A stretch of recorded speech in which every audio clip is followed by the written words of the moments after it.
বাসা এলোমেলো হয়ে আছে। আমি আজকে কোনো কিছুই করিনি, সকাল থেকে ঘুমাইতেছিলাম।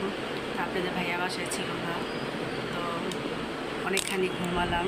তো ঘুম থেকে উঠে দেখেন আমার বাসার অবস্থা কী হয়ে রয়েছে। তো আজকে আমি কোনো কিছু রান্না টান্না করিনি। তো এই দেখেন আমার আজকে বাসার অবস্থা কি হয়ে আছে, দেখেন সবাই এই দেখছেন আজকে সব কিছু এলোমেলো হয়ে আছে। তো এগুলো এখন গুছাবো, রান্না বান্না করব। দেখেন কি অবস্থা গাইস, আমি কি করব এখন সেটাই চিন্তা ভাবনা করতেছি।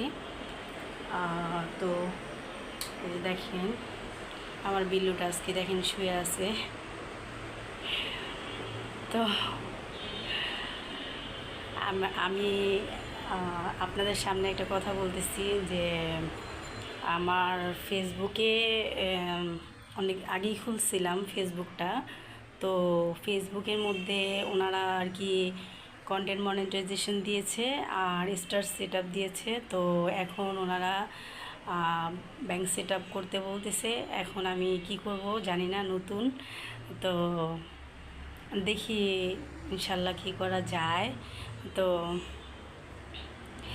এখন আগে ঘরের কাজ টাজ গুছিয়ে নিই, তারপর রান্নাবান্না করব, সেটার ব্লগ আবার পরে দেব। এখন এই পর্যন্তই, আল্লাহ হাফেজ।